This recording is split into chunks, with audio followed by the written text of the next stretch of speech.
Conflict is so unpleasant and even painful that it's easy to assume that everybody wants the same thing when a conflict occurs: resolve and repair. The problem with this assumption is it's not accurate. And when we don't understand that some people don't actually want repair and don't actually want resolve, it can get really super confusing why we put all this energy towards trying to create those two things, and yet we can never actually create them. That is the subject of today's episode.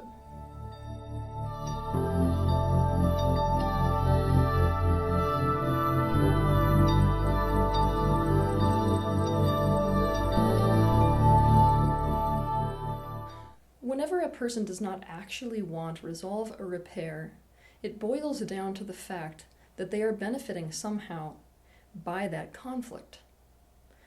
Another way of seeing this is that their needs are currently being better met by the conflict continuing than ending.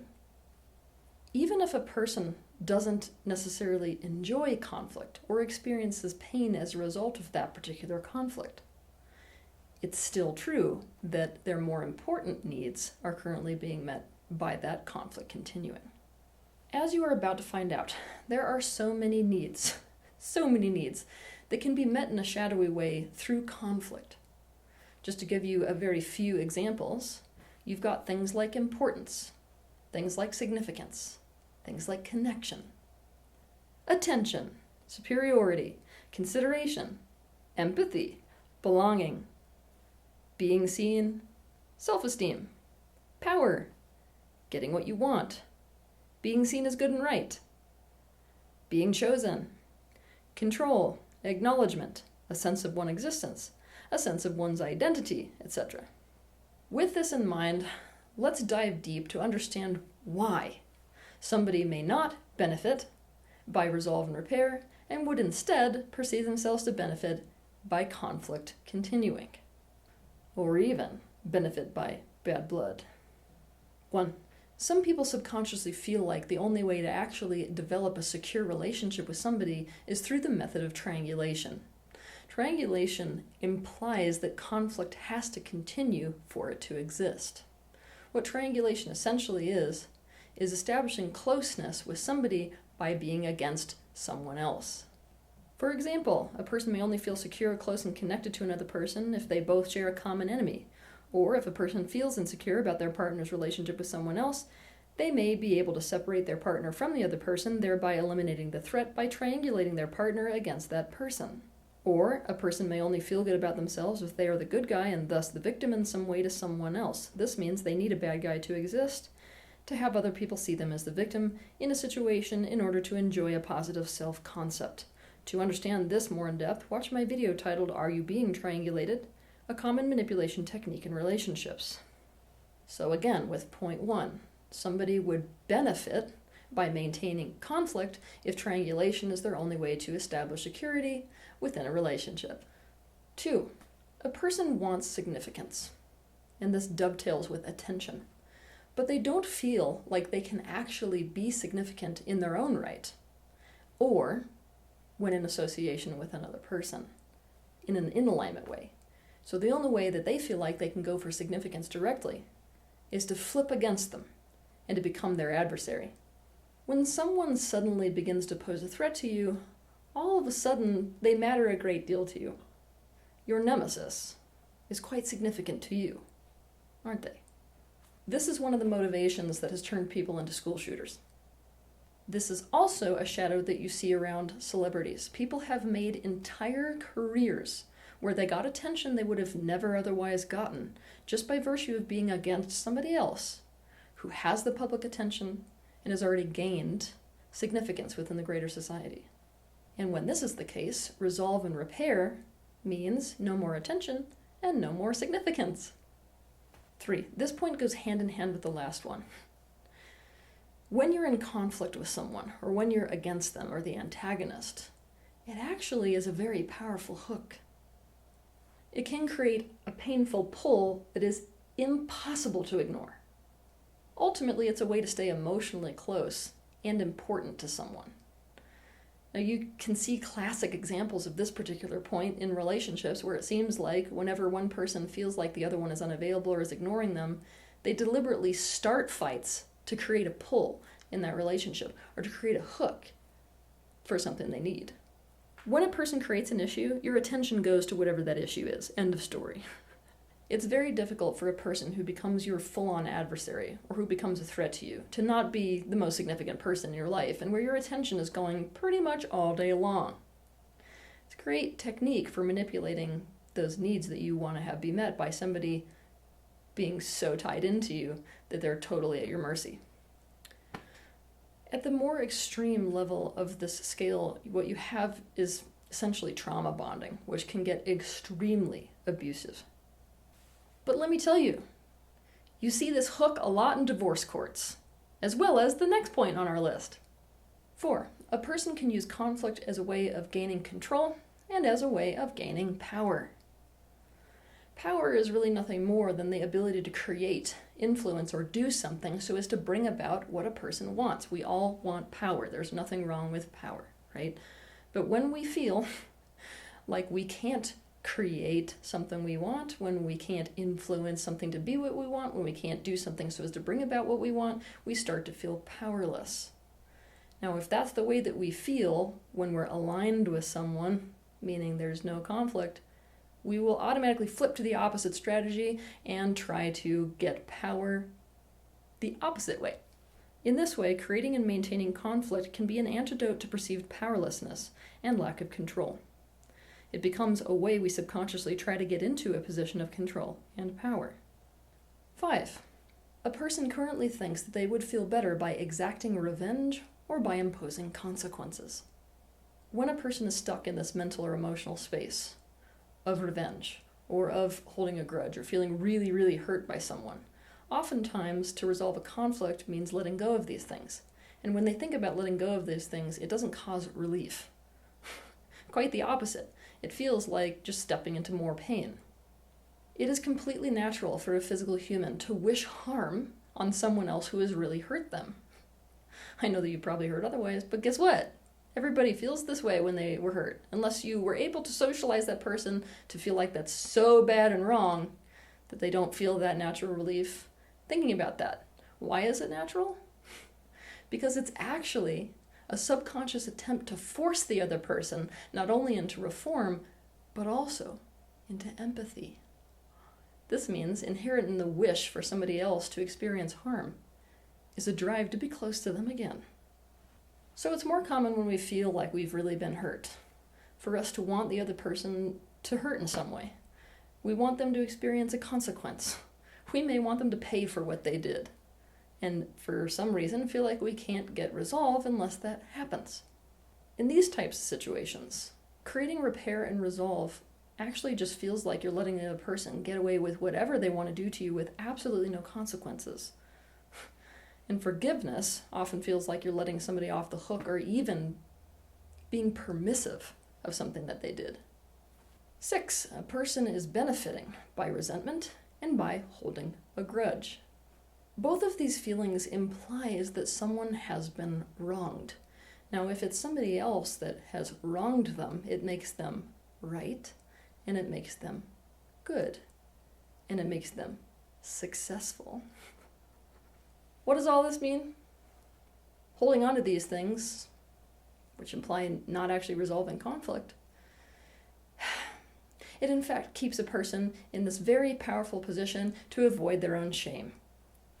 If you would like to avoid feeling bad, feeling wrong, feeling unlovable, or feeling like a failure, it's a great idea to hold on to resentment and to grudge. Just doesn't really go hand in hand with solving conflict. Also, I do want to remind you that anger and begrudgment definitely feels better than powerlessness. 7, a person doesn't actually want something that would ever come about as a result of aligning with someone else, or the result of a win-win, because they already know that whatever they want is a zero-sum game. And they feel like playing a zero-sum game is really the only way to get what they want, so let's just be honest, they're willing to. You can see examples of this throughout history over and over and over again, right? One emperor decides he's going to take over an entire territory, realizes this is a zero-sum game, has no interest in resolving the conflict. Why? Because he already knows you're not just going to give it up. So let's start war. Conflict can be your way to get what you want, not resolve and repair. Now, of course, until human beings realize that this really never actually works, we're going to be in a whole heap of trouble. 8. This point goes hand in hand with the last one because you're going to see all kinds of examples of this one in history as well. We have to talk about bad blood. Bad blood is that feeling of ill will, of anger, of hatred, of hostility, right? It doesn't feel good. It creates a huge amount of pressure. And guess what? Pressure can be applied to get what you want. Therefore, some people actually benefit by bad blood because they cause such pain through bad blood to the other person that it becomes like a game of uncle. I'm going to put so much pressure on you through the pain of this. Let's see how long it takes you to give in. In other words, bad blood feels so bad it can be used deliberately like an emotional torture device. In this case, things that maintain conflict, like withholding needs, withdrawal, passive aggression, cold shouldering, and triangulating become a way to cause a person enough pain that they surrender to the other person and they get what they want. 9. Some people feel like they can't get what they need and want directly.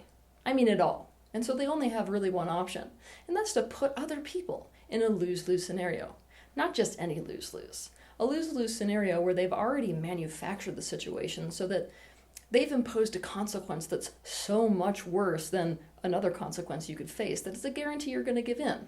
This tactic employs conflict as a manipulation strategy. They make sure to create a scenario where the other person, choosing what they want them to choose, what would meet their own needs, is the obvious lesser of two evils. They do this by using the person's needs against them. Let's look at an example, shall we? Let's say that you're in a relationship with somebody and you don't like their job. You're likely to realize, wait a minute, this person cares a great deal more about their relationship. In fact, I'm going to deliberately do things that makes it so they're dependent on the relationship. That way, I know that when I put them in a lose-lose where they have to choose between their job and me, they'll choose me. It's definitely the lesser of two evils. To understand more about this, you may benefit by watching 2 of my videos. The first is how to win at lose-lose, no-win scenarios. The second is why the choose me dynamic can be toxic for relationships.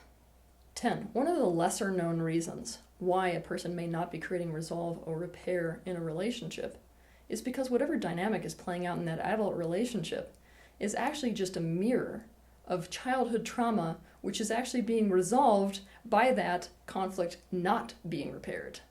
It's a subconscious attempt to recreate a traumatic childhood experience so as to try to manipulate to bring about a different result. When this is the case, let's be honest, the conflict itself and even the resolve probably has very little to do with you. You're just acting as a player representing some character from a person's childhood. For example, imagine that when a woman was a little girl, her father left the family for another woman. In adulthood, this woman might intentionally choose into a relationship with a man who is sexually attracted to another woman. She may try to hook him so that all his needs are met by her, and create conflicts with that other woman, and then force him to choose between the other woman and her. If he chooses her, it will be a healing experience relative to her childhood. In other words, this time she was able to create a different outcome. This time her dad chose her instead. When a person is trapped inside one of these subconscious recreation dramas, it often comes from a place of so much pain that a person becomes totally narcissistic. They don't actually care how much conflict they have to create or how much damage they have to do to everyone around them in order to create that personal resolve for themselves. 11. Conflict helps some people who feel very little to feel something. Conflict arouses the element of your nervous system, your being, that causes you to feel like you're in fight or flight mode. It's not actually too dissimilar to people who need adrenaline in order to feel alive. It can feel like a spark in the nothingness. A conflict can feel like something rather than nothing. It's an antidote to numbness. 12. It's fully possible for conflict to be something that a person associates with love. This is especially true if you grew up watching your parents only engage and only connect through conflict. This is also especially true if the only relationship you were able to have with your parents, or one of them, was conflict. You start to associate conflict with family, with closeness, with love, with togetherness. In other words, it's your only reference for love. And people who struggle with this often report that stable relationships feel unsafe, like ticking time bombs, or alone, like there's no relationship. Conflict can cause a person to feel pulled, as if they matter enough for someone to get into a conflict with or about. It can also serve as an antidote to being ignored and thus closer to love. Here's another interesting thing for those of you who just love psychology. It's possible for a person to feel so at the mercy of literally anyone else they're in a relationship with, that the minute that things start to go well in a relationship, meaning the other person is doing good at meeting your needs, that all of a sudden triggers the living daylights out of you. If you're one of these people, the second that a relationship is going good and your needs are being met by them, oh no, if my needs are being met by them, I'm at their mercy. So the only way to get out of that pain is to cause a problem. If the other person is in power, the best way to flip that dynamic and to be in power again is to be the one that blows the whole thing up. This puts you back in the place for the other person to be at your mercy instead, and back in the position to be safe by being free, solo, and meeting your own needs. 13. Conflict can be a way of feeling a sense of self, a strong sense of identity. People who have experienced what we call enmeshment trauma, meaning they were not allowed to have any boundaries growing up, they often can only feel a sense of themselves when they're in opposition to something else. Now, what they want is connection, what they want is closeness, but anytime they get those things, they suddenly start to feel like they're being consumed, like their boundaries are disappearing, like they don't know who the hell they are or what their truth is versus anything else anymore. And so, they push away. Therefore, conflict becomes their way of keeping their sense of self intact. To understand more about this, it would benefit you to watch 2 of my videos. The first is why people are stuck in the cycle of either complying or rebelling, and the second is the freedom connection split within humanity. Now that I've given you those points, and remember they are limited, there could be many more. Now that we've looked at those, let's look at how to be able to tell whether somebody actually does want resolve and repair. First point, a person who actually does want resolve and does want repair actually acts like it. That means they initiate repair. They're bothered by the rupture and conflict to the degree that they demonstrate their prioritization of creating repair and their commitment to it. They both speak and act, don't just speak, like it is in their best interest to be on good terms with you. If you're confused about whether somebody does actually want repair and does want resolution with you, a good exercise, a really smart exercise to do, is to put them on mute. And I want you to watch them like you're watching a silent movie over the course of time ever since that rupture occurred. Let their actions speak for themselves. What do their actions say? Next point, when you put a person who does actually want resolve and does actually want repair in the position to answer the question, what should I have done differently, and what can I do now so as to resolve the bad blood and so as to feel aligned with you? They will be able to come up with an answer. They will be able to tell you specifically and exactly what they want, as long as what they actually want is not something that they feel so incredibly ashamed of that they're not letting themselves own up to it.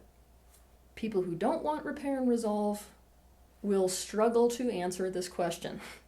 I mean really struggle. They may even postpone giving you that answer. Why? Because alignment isn't actually what they want. Next point, with a person who actually wants resolve and repair, guess what? Resolve and repair actually happens. You don't come back to the same conflict over and over and over again. With this in mind, it would benefit you to become aware of a specific pattern that creates this dynamic, where no matter what you do to solve conflict, it never gets resolved. You can learn about this dynamic by watching my video titled How Owning the Truth Solves the No Resolve Pattern in Relationships. With a person who wants resolve and wants repair, they will be actively looking for a win-win scenario. They will be actively looking for how to create alignment. They will be actively looking for how to eliminate bad blood. Keep in mind that a win-win scenario is very, very different than compromise. To understand this in depth, watch my video titled, Why You Should Never Make Compromises in a Relationship. This is very different from making threats, exhibiting all or nothing behavior, trying to win, refusing to communicate, withdrawing or walking away, making the entire conversation about blame and rightness, being passive-aggressive, imposing punishments, triangulating, spreading rumors, refusing to reflect on what they might have done, bad or wrong, or exhibiting victim control behavior. Don't forget something very important, and I want you to take this home. It is very possible for a person to actually want resolve and repair, but to not actually want it enough to go for it, because they don't see resolve and repair leading to what it is they really want. When this is the case, the person does actually want repair and resolve, so they're not going to resonate with the idea that they don't. The reason I say they really don't is because even though they want resolve and repair, they don't want it as much as something else. Something else which is currently happening because of the conflict. It can be really confusing when you're in a conflict with somebody who doesn't actually want repair and doesn't actually want resolve. It can become an extremely gaslighting situation where you're wandering around not knowing if you've lost your mind, really not understanding what it is they're getting out of the whole damn thing. But hopefully, this episode helped you understand some of that.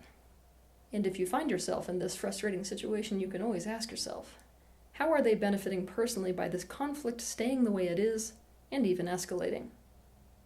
What need is it meeting? How is the conflict in their best interests? And what might they feel they will lose by the conflict ending or by being aligned with me? In other words, how is it against their best interest for this conflict to end? Have a good week.